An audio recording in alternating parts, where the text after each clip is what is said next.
Today I'm going to be learning more about Canadian culture by watching this video. It's called the top 10 things only Canadians do and think it's normal. So I was just interested to see if these are actually things that only Canadians do or if anybody else does them.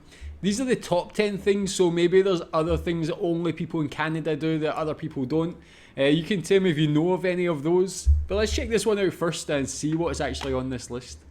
It's now synonymous with Canada. Slang for our dollar, an image recognized around the world. Welcome to Watch Mojo, and today we're counting down our picks for the top 10 things only Canadians do and think it's normal.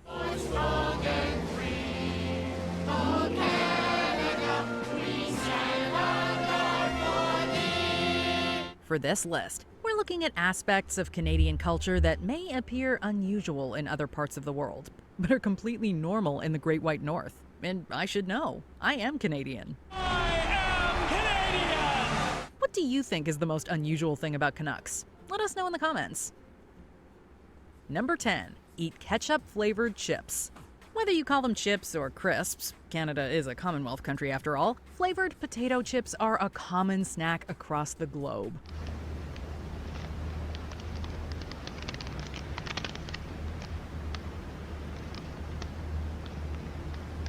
From barbecue to bacon, plain, rippled, or even dill pickle, the flavors of this popular snack run the gamut. However, one flavor is notoriously famous for being available almost exclusively in Canada: ketchup. That is nice.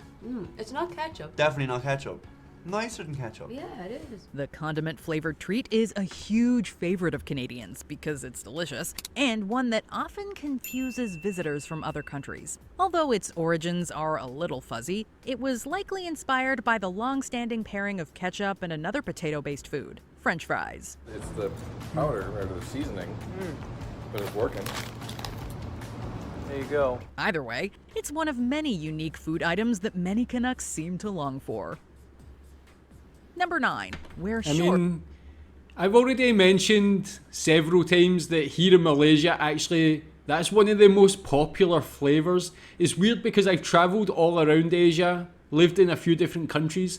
I've not really seen them as popular in any other country here, but Malaysia, that's one of the go-to flavors. Quite interesting, there's that similarity. When they talk about it as well, coming from like being dipping your fries into tomato ketchup, it makes sense that potato chips and that tomato ketchup flavour go together.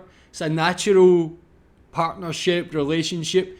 And yeah, what do you actually call them in Canada? Do you call them chips or do you call them crisps? Because obviously a lot of the English that's spoken in Canada is very reminiscent and similar to the British English. So I just wonder what you actually call them. I've never thought about that before, but for me, it's a great flavour. Is that your favourite flavour of chips or crisps? What other unique flavours do they have in Canada as well? This one, wear shorts in cold weather. Again, that is something that is very common in Scotland. When you see winter, you'll definitely see people walk into the shops wearing shorts. In cold weather.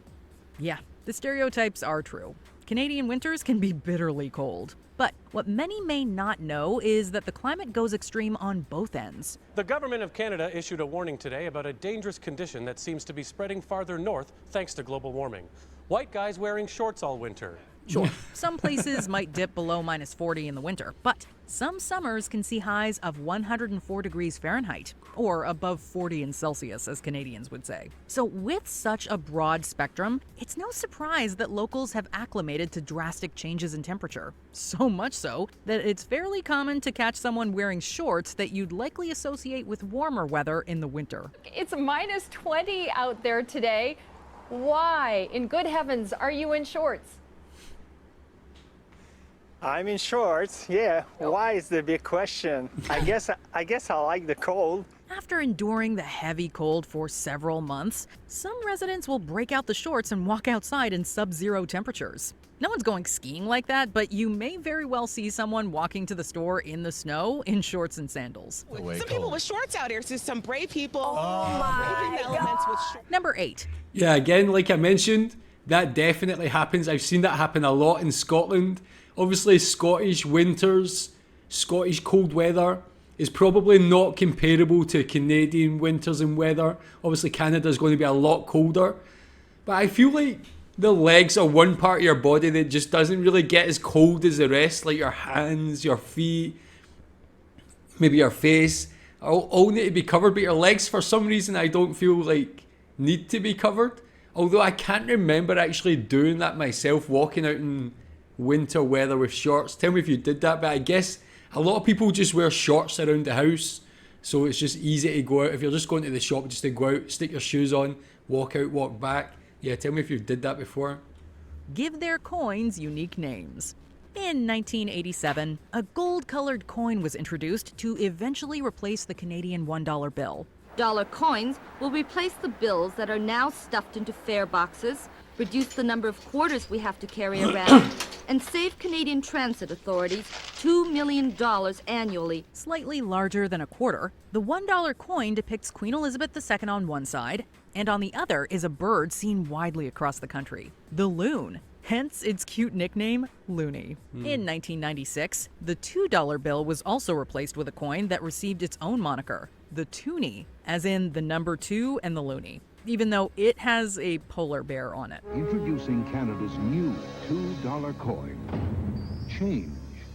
Yeah, it's a cool coin. Among Canadians, these two coins and their unique names are quite treasured. It's federal currency, and you people talk about it like it's a Hanna-Barbera character. In fact, at the 2002 Winter Olympics, a lucky loonie was hidden under the ice where both the Canadian men's and women's hockey teams won their gold medals. It became a piece of Canadian lore after a loonie was hidden at center ice at the 2002 Salt Lake Winter Olympics as a good luck charm. Have you ever heard of a more Canadian story than that? Number 7. Yeah, that one, I think that's the only one Canadians do. To my knowledge, I don't know any other country that has, like, interesting names for their coins. Maybe you'll know better than me. Again, I've been to a lot of countries in Asia. They don't have it. In the UK, I don't believe any of our coins have any cool nicknames or anything like that. So I think that's interesting, the loonie and the toonie. Is that commonly what people refer to them as? Do people always say, oh, I've got like a couple of loonies here, a couple of toonies? Like in the UK, a loony is actually a nickname for somebody who's a bit mad. You can say, oh, he's a bit of a loony, which is, yeah, interesting. But yeah, tell me if you always call them that. Do you know any other countries that do that? Clamato? Clamato? I've never heard. Clamato and Bloody Marys. Should you travel anywhere in the world and walk into a bar and ask for a Bloody Mary, the bartender is likely to serve you a tomato juice-based cocktail. A little bit of lemon juice really helps pick up the flavors in that. And that's a simple way of making a simple Bloody Mary. But for Canadians, their red drink is known as a Bloody Caesar and has one distinguishing difference from its counterpart: clam broth. Instead of tomato juice, Canadians use a mixture of both tomato juice and clam broth, known most famously as Clamato. Really grabbed Canada by storm, and you see this drink everywhere that Canadians get together. A signature cocktail, the Caesar is almost as common in Canadian bars as any of the high-powered beers the country is known for. So next time you're above the 49th parallel and looking for a zesty beverage, try replacing your Bloody Mary with a Caesar, and your taste buds will thank you. That's good. I haven't had one of those like in quite a long time, I must say. Really good. Number 6. Yeah, I've never even had a Bloody Mary. Like, I've drank a lot of different types of alcohol, some different types of cocktails and things. There's just something about tomato juice that as much as I love tomato ketchup and tomato whatever, everything else tomato juice has just never really appealed to me for some reason. So I've never had a Bloody Mary. I know it's good for hangovers, or people say it is. I never tried it. So a Bloody Caesar and Clamato, what do you say, clam juice and tomato? That sounds like a very unique combination, not something I would ever have thought would have went together. But they say it's very popular. Like, I think he said something, or she said something like, it's at every gathering of Canadians or a party or something. So is that true? Have you tried Clamato? Does it taste good? It sounds like it shouldn't taste good, clams and tomato. Maybe it should actually. I have no idea. Yeah, okay, let's see this one. Send letters to Santa, who lives there. Every year, countless kids send letters to Santa Claus hoping to get their favorite toys for Christmas. 4-year-old Gavin isn't taking any chances. He's going straight to Santa with his list of Christmas wishes. Yes, lots of toys. You want lots of toys from Santa? For Canadian young'uns, it's even easier given that Santa's address is actually in Canada. It even has its own special postal code, HOH-OHO. Kids, and kids at heart, can send letters addressed to the North Pole in Canada and are guaranteed to receive a reply. How does he do it? No one's sure. But it's probably not all that hard for a guy who taught reindeer how to fly. Whether the North Pole is actually in Canada is currently under debate. But that certainly hasn't stopped thousands of kids from sending letters every year. The country's national mail carrier, Canada Post, makes use of volunteers, or Santa's elves, if you will, to help keep this program active year after year. So Canada Post has hired some special letter carriers to help out. They have lots of experience making deliveries, and they definitely know the way to the North Pole. Hey, there's Rudolph and the guys now. Number 5. Yeah, people have I've seen this one before mentioned on other videos, and people actually told me that even though I live outside Canada, I could still get my son to send a letter. So I'm actually going to try that this year. I'll show you on one of the videos if we get a reply. But yeah, to learn a bit more about it there, that they've got volunteers to help out and stuff. I think this is a great thing. Tell me if you've received a reply from Santa when you were younger, or if you've done it, if you sent a letter with your children or anything like that. It must be quite amazing to get a reply, and I think it would be very memorable. Even tell me if you've been a volunteer, or you've known anybody to be a volunteer and be the one sending the letters back. That's quite cool. Make unencumbered visits to Cuba. Contrary to popular belief, residents of the United States are actually allowed to travel to Cuba if you're willing to jump through a series of hoops to get there. But due to the U.S. embargo on Cuba, tourism hasn't been permitted for years. The U.S., fearing communism's expansion, sets up the embargo to strangle Cuba's economy. Canadians, however, have not had any such restrictions. Cuba is often cited as one of the most popular destinations for Canadians who wish to escape the cold winter months. Canadians enter and leave Cuba at twice the rate of any other nationality, including Cubans themselves, which gives some idea of just how dominant they are in the Cuban tourist market. Most major airports have direct flights, and countless inexpensive, all-inclusive packages have made it easy for Canadians to enjoy beaches, sun, and, if interested, cigars in this Caribbean destination. Blending the traditions of Spain, Africa, and its native peoples, and lit by the fires of independence and revolution, the aromas, textures, and flavors of this Caribbean nation are like no other. Number 4. I never knew that. That's one completely kind of thrown me a bit, that Canadians like to go to Cuba. I guess it makes sense. I guess the fact that there's not many Americans, if any, is also something that would attract Canadians as well. But it looks, I mean, I would love to go to Cuba. It looks like a beautiful place. Obviously a lot of amazing culture and history. Even things like the architecture, the cars. You see the beautiful beaches and caves and things there as well. A really interesting place. But yeah, tell me if you're from Canada, if you've been there before. Why did you go there over any other places? Celebrate Thanksgiving in October. A holiday to celebrate the harvest is fairly common around the world. But in modern media, we often hear about American Thanksgiving in November and the Black Friday sales and chaos that follow. Well, turkey's burnt. Potatoes are ruined, potatoes are ruined, potatoes are ruined. For Canadians, the same Thanksgiving holiday is actually celebrated in October. Oh, right, I forgot. You guys are weird. You pronounce the word out. Seemingly originating in 1579 during Martin Frobisher's excursion to find the Northwest Passage, it slowly evolved as the years passed, often dubbed Canadian Thanksgiving to distinguish it from its U.S. counterpart. Canada is not the only country that celebrates it in October. The thing is, it's basically the exact same holiday, except earlier. Grenada, St. Lucia, and even Germany celebrate similar festivals that same month. And honestly, it's nice to have a longer break between this giant meal and the one in December. Is it better to have Thanksgiving 1 month before Christmas, that the Americans do, or is it better to have it two months before, as Canada does? Number 3. Yeah, I never really even knew Canada has a Thanksgiving. Maybe I've seen it on previous videos, but I don't remember. But having it in October as well, very interesting. So I guess it must be, if it's not been already, it must be around about this time. So happy Thanksgiving. Do you celebrate it? Is it celebrated as much as it's celebrated in the US? Obviously, that's what we hear about, as it mentioned there, in media, TV shows and stuff. We only hear about the US Thanksgiving. So what's the differences between them? As I mentioned, is it as much of a big deal in Canada as it seemingly is in the US? Yeah, tell me more about it. But for me, like, I don't celebrate Thanksgiving, but I celebrate Christmas. And what I have after that is Chinese New Year, because my wife is like Malaysian Chinese. So it's usually like the start of the year, maybe January, February, March. So between like December, January, February, we just eat non-stop. So I don't know if it's similar in Canada where you have Thanksgiving, you're like in the holiday mood. So you're just eating good food for like a couple of months until after Christmas. For me, I'm like eating for a couple of months. It's enjoyable, but obviously it can get a bit much as well. Are sorry about being sorry.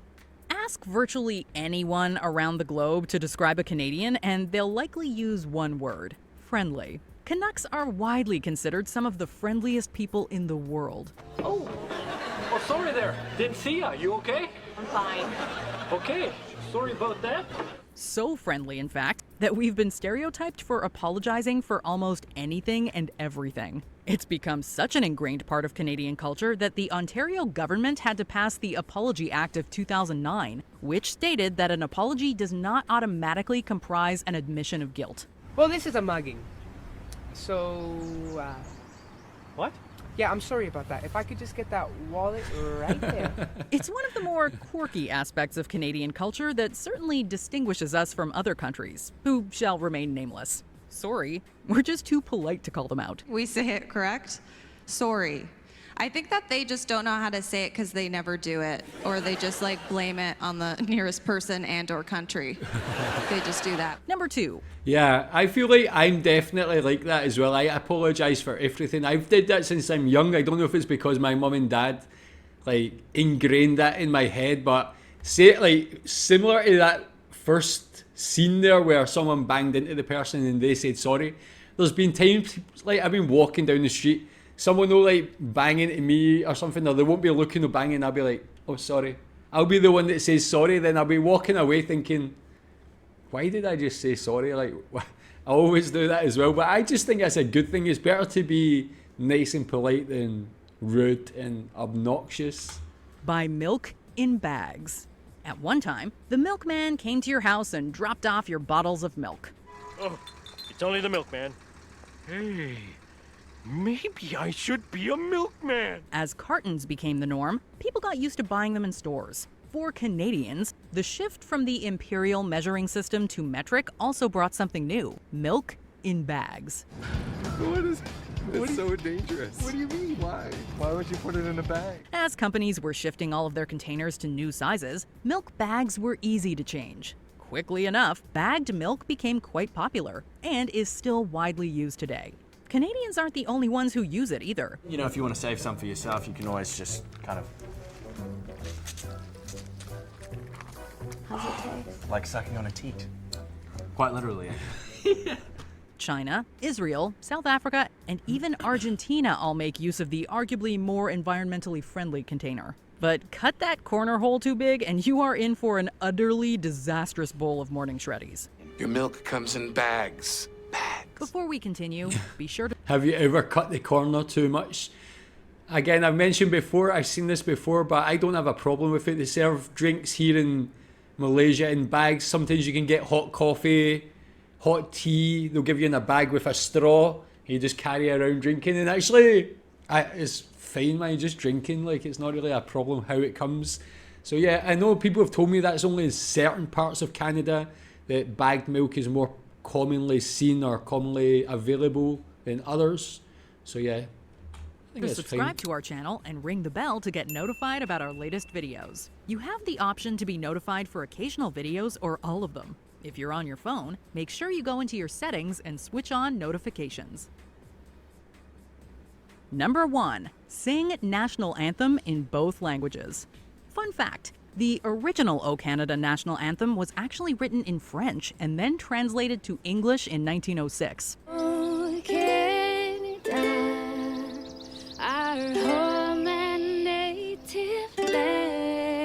Since then, the lyrics of the anthem have been updated occasionally to reflect the changing times. But one thing that hasn't changed is how both English and French are frequently intermixed during public performances.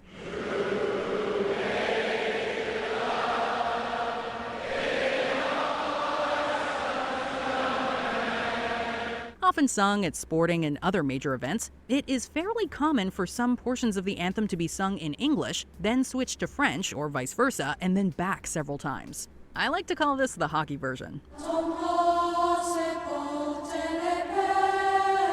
Given how both are official languages of the Great White North, it's a small way to showcase how the country leverages both of these great languages. Did you enjoy this video? Check out these other. So I guess that could be one of the only countries that do that. I don't know of any other country that meshes two languages together for their national anthem. I think it's really cool, showing that interesting culture of Canada with the French and English contingents. So yeah, tell me what you think about them. I think some of them maybe only Canadians do or only happens in Canada, but a lot of them definitely happen in other countries as well. Tell me how much of them you actually do or have done. And is there any other things you think that Canadians do that other countries don't do? Thanks.